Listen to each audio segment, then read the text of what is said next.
That's the 1971 4020. We've always thought it was a 72. When the neighbor over here bought it, he got it in April of 72. It was new. And then when he come out with the 30 series, he traded this back in for 30 series, and I bought it in October of 1972, and we've had her ever since.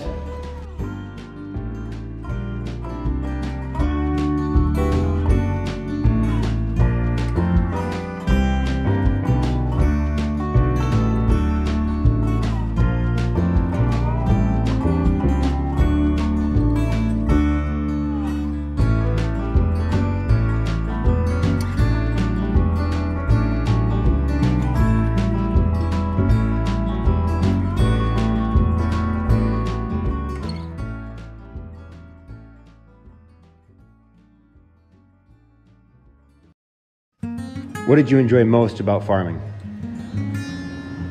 I really liked going out and working the land, seeing the crops grow, running the machinery.